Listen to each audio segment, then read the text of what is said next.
जब से मेरी शादी हुई थी, मैं अपनी सास से जलती रहती थी क्योंकि मुझे ऐसा लगता था कि उनके पति उन्हें मुझसे भी ज़्यादा प्यार करते हैं, जितना मेरा पति मुझे करता है। ये बात उन्होंने मुझे अपनी ज़बान से नहीं बताई थी, लेकिन उन्हें देखकर ही लगता था। जब मैं उनके कमरे के पास से गुजरती, तो मुझे ऐसी आवाज़ें आती जो मेरी आत्मा को मचा देती थी। एक दिन मैंने सोचा कि अंदर झाँक कर देख लेती हूँ कि आखिर ऐसा क्या हो रहा है, लेकिन इससे भी मुझे संतोष नहीं हुआ। एक दिन मैं उनके कमरे में ही छिप गई। मुझे पता था कि ये बात बड़ी अजीब है, लेकिन उस दिन वहाँ पर जो हुआ, मैं सामने तो नहीं आना चाहती थी, लेकिन सामने आकर मैंने अपने ससुर से ऐसी बात कह दी कि मेरी सास भी हैरान रह गई और मेरा ससुर भी। फिर उन्होंने कहा कि अगर तुम्हें इतना ही शौक है तो जरा तुम सामने तो आओ। फिर मेरे ससुर ने, जब मेरी शादी मेरे पति सुभाष से हुई, तो मेरी सास मेरे पति की जगह मेरे कमरे में आ गई। मैं उन्हें देखकर हैरान रह गई। मैंने कहा कि आपका यहाँ पर इस वक्त क्या काम है, लेकिन मैंने ये बात अपने दिल में ही रखी। वो मेरे सामने आकर बैठ गई और उन्होंने कहा कि मैं तुमसे ये बताना चाहती हूँ शोभा, कि मेरा बेटा बहुत ही मासूम है। बेचारा, उसे किसी भी बात का कुछ पता नहीं है। तुम परेशान मत होना, क्योंकि वो भी शादी नहीं करना चाहता था। मैंने कहा, क्यों नहीं करना चाहता था माँ जी? उसकी तो शादी की उम्र हो गई थी, पढ़ाई भी खत्म हो गई थी, उसने और क्या करना था? मेरी सास ने कहा कि बस कुछ लोग ऐसे होते हैं जो शादी नहीं करना चाहते, अपनी जिंदगी में कुछ करना चाहते हैं। लेकिन मैं घर में अकेली रहती थी, मेरा दिल नहीं करता था, इसीलिए मैंने उसकी शादी तुमसे जबरदस्ती करवाई है। अगर तुमसे कोई ऐसी वैसी बात करे तो उसे जवाब मत देना। शादी के शुरू के दिनों में एक दूसरे के साथ अच्छे से रहना। मेरी सास ने एक बात तो बड़ी अजीब कही थी कि शादी तो जबरदस्ती करवाई है, लेकिन ये बात भी अपनी जगह अच्छी थी कि उन्होंने मुझे सब कुछ बता दिया। दूसरी बात जिससे मैं बहुत ज़्यादा हैरान हुई थी, ये बात कोई भी सास अपनी बहू को नहीं कहती है। उन्होंने ये कहा कि शादी के शुरू के दिन है, तुम लोग आपस में प्रेम से रहना, वरना सास की तो यही कोशिश रहती है कि पहले दिन ही दोनों का झगड़ा हो जाए, ताकि एक दूसरे के दिल में आ बैठ जाए। लेकिन मुझे ऐसा लगता था कि मुझे अच्छी सास मिल गई है और इस घर में कोई भी नहीं था, पर मेरा पति तो था ना। वो कहते हैं ना, अगर अच्छा पति मिल जाए तो सास अच्छी नहीं मिलती। लेकिन यहाँ मुझे सास अच्छी मिल गई, पर पति अच्छा नहीं मिला। उसने पहले ही रात मुझे हाथ तक नहीं लगाया और कहा कि मुझे इस रिश्ते को शुरू करने में कुछ समय लगेगा, तुम्हें मेरा साथ देना होगा। ये बात तो लड़कियां करती हैं, लेकिन यहाँ ये बात मेरे पति ने की। अगर मैं ये बात करती तो मेरा पति भी यही कहता कि ठीक है, मैं तुम्हें थोड़ा वक्त देने को तैयार हूँ। इसीलिए मैंने भी यही कह दिया। अब मैं ये तो नहीं कह सकती थी कि नहीं, मेरा दिल तो कर रहा है, क्योंकि शादी मैंने बहुत खुशी से की थी। मैं शादी करना चाहती थी। मैं चाहती थी कि मेरा एक पति हो, मेरा साथ दे, मेरा ख्याल रखे, हम पति पत्नी की तरह रहें, हनीमून पर जाए। मुझे वो सारे लाभ उठाने थे जो पति पत्नी की जिंदगी में होते हैं, और एक दूसरे के साथ वो जिस तरह से रहते हैं। मैं हमेशा से ही किसी से प्रेम करना चाहती थी। मुझे अच्छा लगता था जब कोई मेरी तारीफ करे, मेरे आगे पीछे फिरें। मैं गुस्सा हो जाऊं तो वो परेशान हो जाए। लेकिन मेरी माँ ने घर का माहौल ऐसा बनाया था कि मेरी कभी किसी लड़के से दोस्ती नहीं हुई। दोस्ती तो दूर, फोन पर बात भी नहीं हुई। वो मुझे पकड़ लेती थी और मुझे बुरी बुरी बातें भी कहती थी। कहती थी कि जब शादी हो जाए तो ये सारे काम अपने पति के साथ कर लेना। लेकिन यहाँ पति भी ऐसा निकला, जैसे बिल्कुल ही ठंडा। उसको तो शायद इस बात की भी खुशी नहीं थी कि शादी हुई है, जिंदगी में इतनी खूबसूरत लड़की आई है। मैं अच्छी खासी खूबसूरत लड़की थी, कोई ऐसी वैसी लड़की नहीं थी। वो भी देखने में काफी सुंदर था, लेकिन मेरे मुकाबले का नहीं था। लेकिन उसे खुश होना चाहिए था, पर वो बिल्कुल भी खुश नहीं था। ये रात इसी तरह गुजर गई। सुबह हुई तो रस्में होने लगी। मुंह दिखाई का दिन था। इधर उधर से रिश्तेदार और मोहल्ले की औरतें आने लगी। सबने मुझे देखा। मेरी सास मेरा बहुत अच्छे से ख्याल रख रही थी। मेरे ससुर अभी भी जवान लगते थे और सुबह सुबह दंड बैठक मारा करते थे। बहुत ज्यादा मर्दाना किस्म के आदमी थे। मर्द का सिर्फ मर्द होना ही काफी नहीं होता कि वो मर्द है। कुछ लोग मर्द होते हैं, लेकिन उनके अंदर मर्दों वाली कोई बात नहीं होती। वो मर्द भी थे और देखकर पता भी चलता था सही मर्द है। और इधर एक मेरा पति था जो मर्द था, लेकिन ऐसा लगता था कि औरतों की तरह शर्माता है। मुझे तो लगता है कि वो मुझसे शर्मा ही रहा था, वरना वो इतनी सुंदर रात क्यों ऐसे खाली जाने देता। मैंने अपनी सास से पूछा कि कहीं ऐसा तो नहीं कि मेरे पति को कोई और लड़की पसंद थी और आपने उसकी शादी मुझसे करवाई। तो मेरी सास ने कहा कि नहीं, ऐसी कोई बात नहीं थी। अगर ऐसी बात होती तो मैं इस लड़की से उसकी शादी करवा देती। मुझे इस बात से कोई आपत्ति नहीं थी। हमारे परिवार में ऐसी बातों को बुरा नहीं समझा जाता। मैंने तुम्हारे ससुर जी से मोहब्बत की थी। हम लोगों ने उस जमाने में प्रेम विवाह किया था जब इस बात को बहुत ही ज्यादा बुरा समझा जाता था। जब हमने खुद किया तो फिर हम अपने बेटे को क्यों ना करने देते। इसे कोई पसंद ही नहीं थी। बस शुरू से ये ऐसा ही है, जिस काम की तरफ लगता है बस वही करता है। शुक्र है कि पैसे कमाता है। अब तुम आ गई हो तो उसकी बेरंग जिंदगी में रंग भर दो। इसे थोड़ा सा ऐसा बना दो कि जैसे इसकी जिंदगी में कोई खुशी आ जाए। मैं अपने बेटे को खुश देखना चाहती हूँ। बस सर झुका के काम करने में लगा रहता है। मैं उनकी बात का मतलब समझ रही थी, पर कोशिश कर रही थी कि हमारे तारे सही जुड़ जाएं ताकि हमारी जिंदगी में उजाला हो जाए। मैंने अपनी सास को देखा तो वो किचन में मेरे ससुर के साथ बैठी थी और उनके हंसने की और एक दूसरे को छेड़छाड़ करने की आवाजें आ रही थी। मतलब वो ऐसे बैठे थे जैसे उनकी नई नई शादी हुई है और हम दोनों बाहर टेबल पर आमने सामने बैठे थे, साथ नहीं बैठे थे और नाश्ता कर रहे थे। फिर मेरे ससुर आकर बैठ गए और कहने लगे कि हनीमून का क्या प्लान है। मैं बड़ी खुश हो गई कि अच्छे घर में आ गई हूँ। ससुर खुद ही कह रहे हैं कि हनीमून पर जाना है। मैं तो पहले से ही जाना चाहती थी, पर यह सवाल उन्होंने मुझसे नहीं मेरे पति से किया था और जाहिर है जवाब भी उसी ने दिया था। तो मैं एक दिन की दुल्हन थी। मेरे पति ने कहा कि उससे तो बहुत खर्चा हो जाएगा। तो मेरे ससुर कहने लगे कि खर्च की क्या बात है, शादी में तो सबके ही खर्चे होते हैं। जहाँ इतना पैसा लगाया है थोड़ा और लगा देंगे। तुम्हारा ये सब करने का मौका नहीं मिलता, फिर जिंदगी बड़ी अजीब सी हो जाती है। बेटा देखो, हम लोग उन माँ बाप में से नहीं हैं जो कह दे कि नहीं नहीं ये बात ठीक नहीं है। तुम लोगों की शादी हुई है, शादी इंसान किस लिए करता है। मैं मन ही मन सोच रही थी कि मेरे ससुर तो बड़े अच्छे हैं, हर बात खुलकर बोल देते हैं। कहने लगे तो बताओ कहाँ जाओगे, शिमला जाओगे या गोवा जाओगे। मुझे दोनों जगह जाने में कोई समस्या नहीं थी। मैं दोनों जगह पहले कभी नहीं गई थी, पर मेरे पति ने बड़ी अजीब सी बात कह दी। उसने कहा कि मुझे छुट्टी नहीं मिल रही है ऑफिस से, अगर हम लोग गए तो बहुत बड़ा नुकसान हो जाएगा। मैं तो नहीं जा सकता। तो वो कहने लगे तो फिर क्या बहू रानी को अकेला भेज दें। अरे ये क्या, क्यों छुट्टी नहीं ले सकते। मेरे पति ने लंबी सी कहानी सुना दी, जिसका नतीजा ये निकला कि छुट्टी तो वो नहीं ले सकता था और उसको नुकसान भी हो सकता था। यहाँ पर तो उसकी नौकरी भी जा सकती थी। इसीलिए ये बात तो यहीं पर रह गई। इसीलिए मेरे ससुर ने इतना कहा कि फिर जैसे ही तुम्हें वक्त मिले तुम बहू रानी को हनीमून पर ले जाना। ये सुनकर वो कहने लगे ठीक है ले जाऊंगा। मैंने मन ही मन सोचा चलो देर से ही सही, लेकिन ले तो जाएगा। अब क्या करूं, कुछ बोल भी नहीं सकती। कौन सा, मैंने पहले ही दिन अपने पति को अपने पल्लू से बांध लिया है कि मैं जो कहूँ वो करे। इसने तो मेरी तरफ देखा भी नहीं है। शाम को मेरी सास ने बड़ी अजीब सी बात कही। वो कहने लगी अच्छा हुआ कि तुम लोग नहीं गए, वरना मैं पीछे अकेली रह जाती। मैंने कहा आप अकेली क्यों रहेंगे, आपका पति तो है आपके साथ। तो वो कहने लगी तुम नहीं समझोगे, बस मेरा दिल नहीं कर रहा था, मैं तो अपने लिए लेकर आई हूँ। मैंने कहा मैं भी आपकी बात नहीं समझी। तो वो कहने लगी जब कोई अकेला होता है तो मैं यहाँ रहकर तुम्हारे साथ व्यस्त हो जाऊंगी। और फिर रात को ही मेरी सास बगल में बैठकर कहने लगी मेरे सिर में तेल लगा दो और पैरों में भी मालिश कर दो। यानी उन्होंने खुद को भी व्यस्त कर लिया और मुझे भी। इधर उनके पति उन्हें बहाने बहाने से बुलाने की कोशिश कर रहे थे और मेरा पति मुझे बुला नहीं रहा था।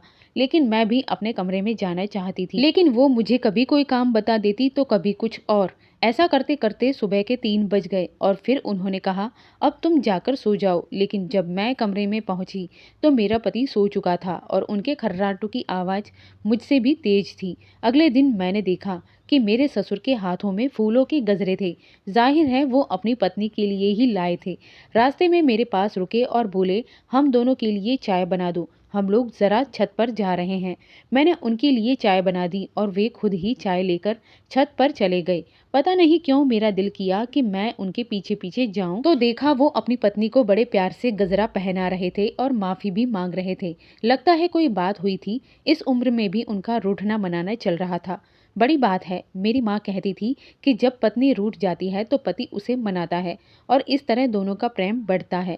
अगर पत्नी नाराज नहीं होगी तो पति मनाएगा कैसे, और अगर पति मनाएगा नहीं तो प्यार कैसे बढ़ेगा। उधर मेरा पति था कि मुझे रूठने का कोई भी बहाना नहीं दे रहा था। मुझसे इस तरह से दूर रहा जैसे मैं उसकी पत्नी नहीं हूँ, बस कोई औरत हूँ जो कुछ दिनों के लिए उसके कमरे में रहने के लिए आई है। और अगर उसने मुझे हाथ भी लगाया तो उसे पाप चढ़ जाएगा। मैंने खुद को बड़े अच्छे तरीके से तैयार किया, लेकिन मेरी सास कभी भी ठीक से तैयार नहीं होती थी, बस वही घर के सामान्य कपड़ों में रहती थी। फिर भी उनके पति उनके पीछे पीछे रहते थे और यहाँ मैंने 4 घंटे लगाकर साज श्रृंगार किया, लेकिन मेरे पति ने फिर भी मुझे नहीं देखा। उधर मेरे माँ बाप पूछ रहे थे कि सब कुछ ठीक है। मैंने उन्हें यही कहा कि हाँ, सब कुछ ठीक है। मेरी एक बहन भी थी जिसकी शादी हो चुकी थी। उसने जब मुझसे पर्सनल बात पूछी तो मैंने उसे सब बता दिया। वो बड़ी हैरान हुई। उसने कहा, तेरा पति तो लड़कियों जैसी हरकतें कर रहा है। मैंने उसे कहा, बात तो ऐसी ही है, लेकिन अब तू बता दे क्या किया जा सकता है। वो कहने लगी, कुछ भी नहीं किया जा सकता, उसे थोड़ा समय दे और रोज इसी तरह अच्छी तरीके से तैयार हुआ कर, सब कुछ ठीक हो जाएगा। अभी तो तेरी शादी को 1 ही हफ्ता हुआ है। देख, सारे मर्द एक जैसे नहीं होते, जैसे सारी औरतें एक जैसी नहीं होती। मैंने कहा, ठीक है, लेकिन एक दिन मैं अपने सास और ससुर के कमरे के बाहर से गुजरी। रात का वक्त था। इस समय मैं कभी भी उनके कमरे के बाहर से नहीं गुजरती थी। मुझे प्यास लगी थी, पानी लेने आई थी, जब मैंने देखा कि मेरी सास के कमरे से अजीब सी आवाजें आ रही थी। वो मेरे ससुर को गालियां दे रही थी, छोड़ दे मुझे, छोड़ दे मुझे, और ऐसी ऐसी गालियां दे रही थी जो हम सामान्य रूप से बोल देते हैं। लेकिन ऐसा नहीं लग रहा था कि ये लोग लड़ाई झगड़ा कर रहे थे। ऐसा लग रहा था जैसे आपस में हंसी मजाक कर रहे थे। जो भी हो, मैं समझ गई, और जिस व्यक्ति की भी शादी हुई हो वो भी समझ जाएगा। इसे प्यार भरी छेड़छाड़ कहते हैं और ये तो सभी लोग करते हैं। मैं वहां से चली गई। सुबह ही मैंने अपनी सास की गर्दन पर कुछ अजीब से निशान देखे। वो मुझे उसी दवाई के बारे में पूछ रही थी जो इस तरह के निशान पर लगाई जाती है, लेकिन ये निशान तो किस्मत वालों को ही नसीब में आती है। मैंने उनसे कहा कि जी, वो सामने ही पड़ी है। उन्होंने तुरंत उस दवाई को लगा लिया। वो बड़ी परेशान लग रही थी इन निशानों से। अब मैं उनसे कैसे पूछती? मेरी भी तो शादी हुई थी। अगर मैं उनसे पूछती तो उन्हें लगता कि मैं जानबूझकर मजे लेने के लिए पूछ रही हूँ, इसीलिए मैंने नहीं पूछा। धीरे धीरे मुझे इस घर में रहते हुए महसूस होने लगा कि कैसे मेरी सास और मेरे ससुर की जिंदगी मेरे पति की जिंदगी और मेरी जिंदगी से बहुत ज्यादा अच्छी है।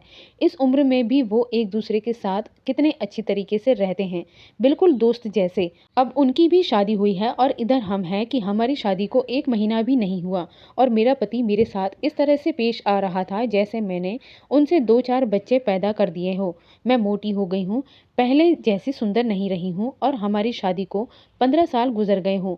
लेकिन जिनकी शादी के 15 साल गुजर जाते हैं उनकी ज़िंदगी भी ऐसी नहीं होती जैसी हमारी थी। एक दिन मैंने अपने पति से कहा, क्या मैं आपको अच्छी नहीं लगती? क्या मैं सुंदर नहीं हूँ? वो थोड़ा घबरा गया। शायद उसे उम्मीद नहीं थी कि मैं इस तरह का सवाल अचानक से कर दूंगी। मैंने पूछ लिया तो कहने लगा, ऐसी बात नहीं है, तुम बहुत सुंदर हो।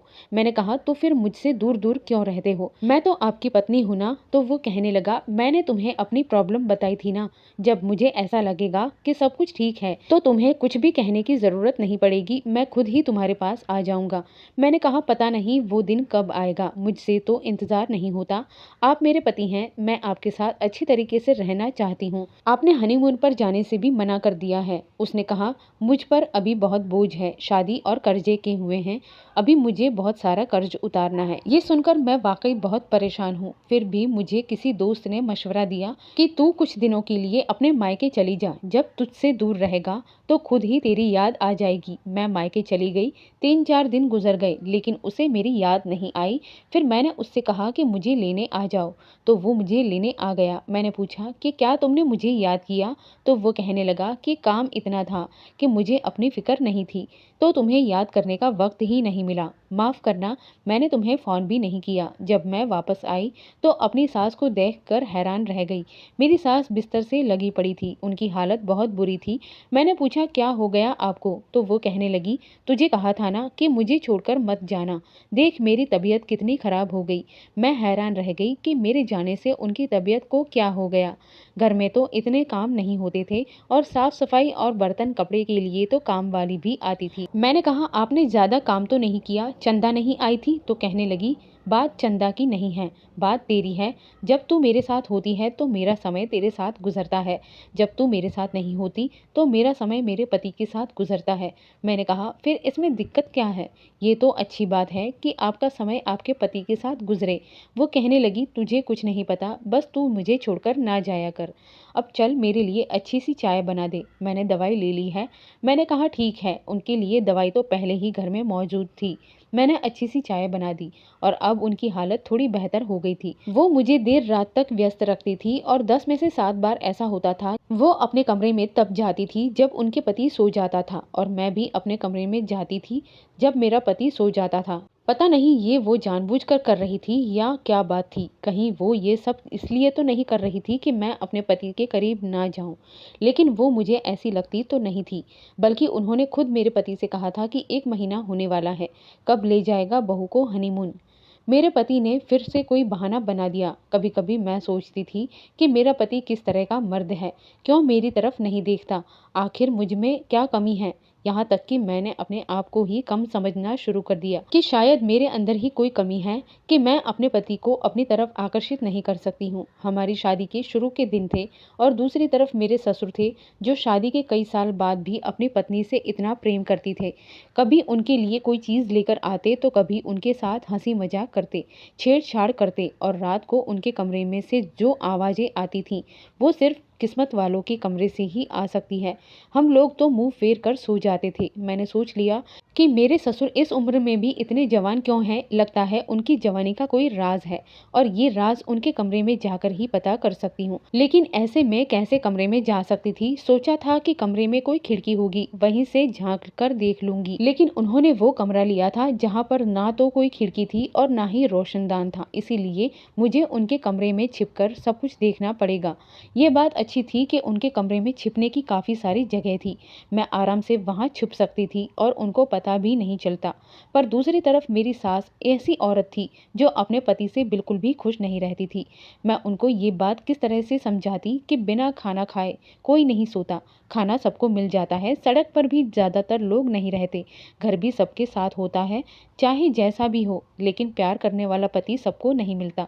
बात सिर्फ पैसों की नहीं थी। ये बात अच्छी थी कि मेरा पति बहुत अच्छी कमाई करता था, लेकिन इतनी पढ़ी लिखी तो मैं भी थी। ठीक है, अगर नौकरी करती तो 2-4 पैसे में भी कमा लेती, भूखी तो नहीं रहती। लेकिन जिसको मोहब्बत की भूख हो उसको और कुछ समझ में नहीं आता। मेरे साथ ही मेरी 2-3 सहेलियों की भी शादी हुई थी। उन सबके घर बच्चे आने वाले थे और मैं अभी तक ऐसे ही फिर रही थी। आजकल कौन से ज़माने रह गए हैं कि शादी हो जाए तो साल 2 साल तक लोग बच्चा नहीं करते। लोग तो पहले साल में ही बच्चा कर लेते हैं।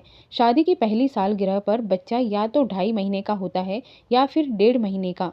मेरे अपने भाई की जब शादी की पहली सालगिरह थी तो उनकी बेटी 2.5 महीने की थी और यहाँ पर मेरी शादी को महीना पर महीना गुजरता जा रहा था।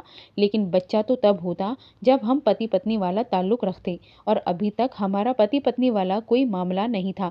मेरी सास से जब मैंने बात की तो मैंने कहा कि आपने कहा था कि आपने अपने बेटे की शादी ज़बरदस्ती करवाई है। वो बात तो अपनी जगह ठीक है, लेकिन अब देखिए कितने महीने हो गए हैं, आप अपने बेटे से बात क्यों नहीं करती।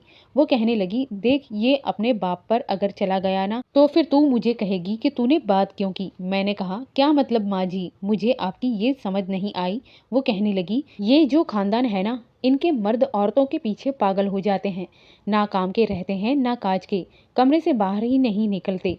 जब मेरी शादी हुई थी ना तो तुम्हारे पापा जी कमरे से बाहर ही नहीं निकलते थे। उनके सारे भाई, इनके पापा हम लोगों को ऐसी ऐसी बातें करते थे। मैं जब कहती थी कि मुझे शर्म आती है तो कहते थे कि क्यों शर्म आती है, हमने तो शादी की है। बस फिर किसी तरह इन्होंने थोड़ा बहुत काम किया, लेकिन अभी इनके ऊपर इतने लोगों का कर्जा है जो सुभाष को ही उतारना है। तभी तो वो पागलों की तरह बेचारा काम करता रहता है और उसकी शादी न करने की वजह भी यही थी। वो कहता है कि अभी मुझे बहुत मेहनत करनी है, शादी करूँगा तो खर्च और ज़्यादा बढ़ जाएंगे, इसीलिए वो शादी नहीं करता था। ऐसी कोई बात नहीं थी कि उसकी ज़िंदगी में कोई लड़की थी या कोई मसला था। मैंने कहा, ये क्या बात हुई माँ जी, ये सब कुछ तो ज़िंदगी के साथ साथ चलता रहता है ना।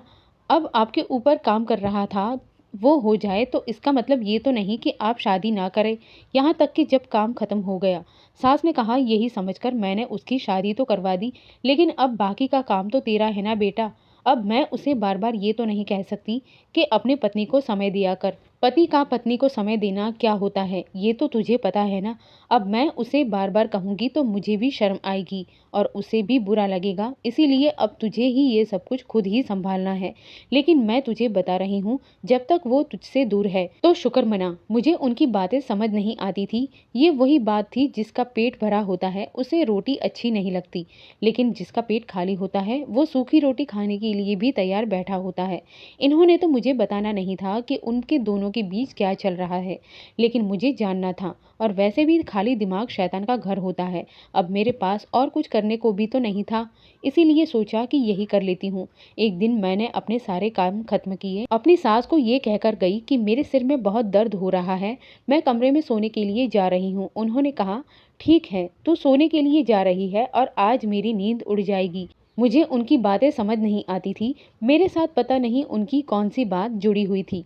वो मुझे कहती थी कि तूने ज़्यादा से ज़्यादा समय मेरे साथ ही बिताना है। खैर, मैं अपने कमरे में आ गई और मेरे पति ने आज घर नहीं आना था। उसने पहले ही कह दिया था कि आज मुझे बहुत काम है, लेकिन मैंने ये बात अपनी सास को नहीं बताई थी। मैं उन्हीं लोगों के कमरे में छिप गई थी। मेरे ससुर पहले ही कमरे में आकर बिस्तर पर बैठ गए और फ़ोन पर कुछ देखने लगे। तकरीबन आधे घंटे के बाद मेरी सास भी सारे काम खत्म करके आ गई और फिर उसके बाद जो इस कमरे में होना शुरू हुआ वो ऐसा अजीब था कि मुझे बताते हुए भी अजीब लग रहा है। जैसे ही मेरी सास कमरे में आई, मेरे ससुर ने उनके सामने गजरे पहनाकर जो जाकर उनके पैरों में गिर पड़े, कहने लगे, चल इनको पहन के तैयार हो जा। ये बात सुनकर वो भी हैरान हुई और मैं भी, क्योंकि ये बात उन्होंने जिस तरह से कही थी वो अंदाज बहुत ही ज़्यादा गलत था। वो कहने लगी, तुम जो कर रहे हो वो अब मैं और नहीं करूँगी। तुमने मुझे कहीं का नहीं छोड़ा, मैं तुम्हारी कोई बात नहीं मानूंगी। वो कहने लगे, बात तो तुझे माननी पड़ेगी, नहीं तो तुझे क्या लगता है कि तुझे इस उम्र में कौन संभालेगा।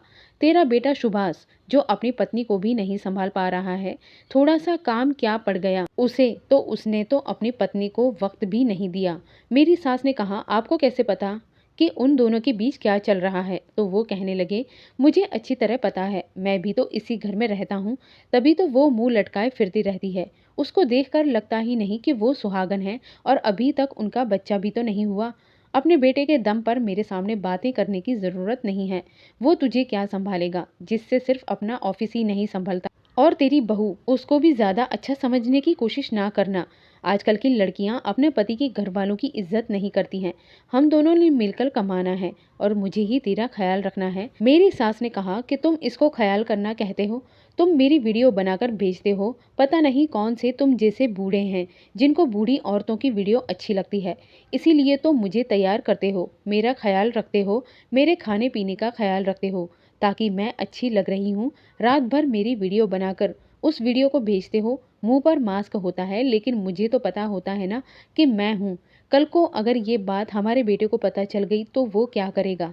मैं तुम्हारे साथ नहीं रहना चाहती, सारी ज़िंदगी तुम्हारे साथ गुजर रही है, पर ये नहीं पता था कि आखिर में आकर तुम इस तरह हो जाओगे। पहले तो सिर्फ हाथ उठाते थे, अब तो मेरी इज्जत का भी सौदा करने लगे हो। ये बात सुनकर तो मैं हैरान रह गई। मुझे तो लगा था कि ये दोनों आपस में बड़े अच्छे तरीके से रहते हैं, तभी तो ससुर जी रोज़ उनके लिए गजरे लाते, उनके खाने पीने का ख्याल रखते थे। लेकिन मुझे क्या पता था कि यहाँ पर ये सब कुछ हो रहा है, और वो मेरी सास का सिर्फ ख्याल इसीलिए रखते थे ताकि उनसे कमाई करवा सके। आजकल बहुत सी वेबसाइट है जहाँ पर बहुत ज़्यादा कम उम्र लड़कियों की वीडियो होती है, बहुत ज़्यादा उम्र की लड़कियों की वीडियो भी होती है। आजकल सब चलता है। ऐसे ऐसे लोग हैं जिनको अपनी अपनी पसंद की चीज़ें मिल जाती हैं और वो ऐसी चीज़ देखते हैं और वीडियो लेने के लिए भी पैसे देते हैं। आज मेरी सास का मूड शायद पहले से ही खराब था। उन्होंने कह दिया कि मैं तुम्हारी बात नहीं मानूंगी, चाहे जो भी कर लो, और अपने बेटे को सब कुछ बता दूंगी।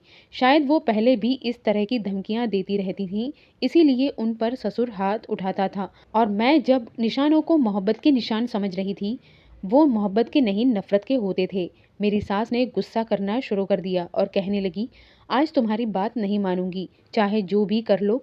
मेरा ससुर आगे बढ़ा और शायद मेरी सास पर हाथ उठाने लगा कि मुझे भी गुस्सा आ गया और मैं सामने आ गई। मैंने कहा, बस करें पापा जी, क्या कर रहे हैं?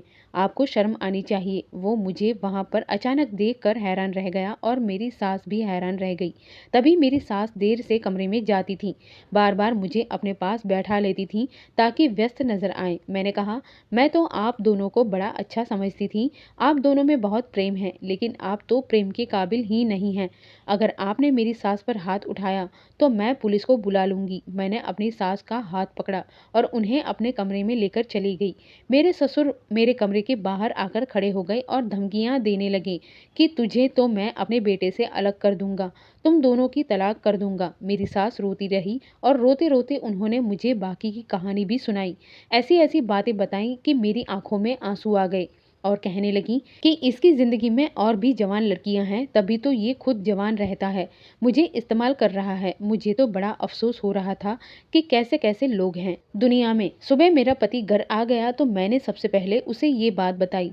वो भी सुनकर आग का गोला हो गया। उसने मेरी सास से भी कहा कि आपको ये बात मुझे बतानी चाहिए थी। वो कहने लगी, मैं डरती थी, इस उम्र में अगर तेरे बाप ने मुझे छोड़ दिया तो मेरे माथे पर तलाक का दाग लग जाएगा, फिर लोग बातें करेंगे। वो कहने लगा कि ऐसे आदमी से तो मैं खुद तुम्हारी तलाक करवा दूंगा।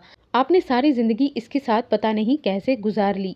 मेरी सास ने कहा, बेटा तेरे लिए ही गुजार रही हूँ। तो मेरे पति की आंखों में आंसू आ गए। उन्होंने कहा कि अब आप ऐसा नहीं करेंगे। उसने अपने ही बाप के खिलाफ केस कर दिया कि वो उसकी माँ को छोड़ दे।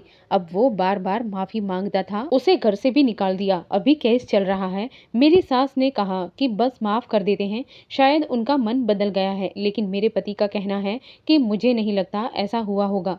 मेरे पति के साथ मामला भी ठीक हो गया है। उसके ऊपर बहुत कर्जा था। जब उसने मुझे बताया कि नहीं पता लोगों को कितने पैसे देने हैं तो मैं भी हैरान हो गई। मैंने भी उसे तंग करना छोड़ दिया था, लेकिन जब मैं उससे दूर जाने लगी तो वो खुद ही मेरे पास आ गया। अब हमारी जिंदगी ठीक हो गई है, लेकिन अब ये समझ नहीं आता कि अपनी सासू माँ को दोबारा से ससुर जी के साथ रहने के लिए छोड़ दिया जाए या नहीं। वो कहते हैं कि मैं बदल गया हूँ, भगवान की कसम खाता हूँ। अब पता नहीं क्या मामला है। मेरी सास भी कहती है कि जहाँ इतनी जिंदगी गुजर गई वहाँ थोड़ी और गुजर जाएगी, लेकिन इस बुढ़ापे में तलाक नहीं लेना चाहती। अब आप लोग ही बताइए कि हमें क्या फैसला करना चाहिए, क्योंकि हम लोग बहुत परेशान हैं। हम नहीं चाहते कि हमारी माँ फिर से उस आदमी के हाथों इस्तेमाल हो, पर वो कहती हैं कि अगर वहाँ से बच गई तो समझो मुझे बातें करके मार डालेगा। अब आप लोग ही बताएं कि क्या किया जाए। कितनी अजीब बात है, जब इंसान बुरा बन जाता है तो वो उम्र भी नहीं देखता। जिस वेबसाइट पर मेरे ससुर जी मेरी सास की वीडियो भेजा करते थे, उसके मालिक को भी पकड़ लिया गया है। जो इस तरह की वेबसाइट चला रहा था उसे भी पुलिस के हवाले कर दिया गया और उसने सारा कुछ डिलीट कर दिया है। फिर भी मेरी सास के लिए सब कुछ भूल जाएगी। अगर उसे फिर से उस आदमी के साथ रहने के लिए छोड़ भी दिया जाए तो उन पर बहुत कड़ी नज़र रखनी पड़ेगी। दोस्तों, उम्मीद करती हूँ कि मेरी ये कहानी आपको पसंद आई होगी। अगर कहानी अच्छी लगी हो तो इसे लाइक करें, चैनल पर नए हो तो सब्सक्राइब करना ना भूलें। धन्यवाद।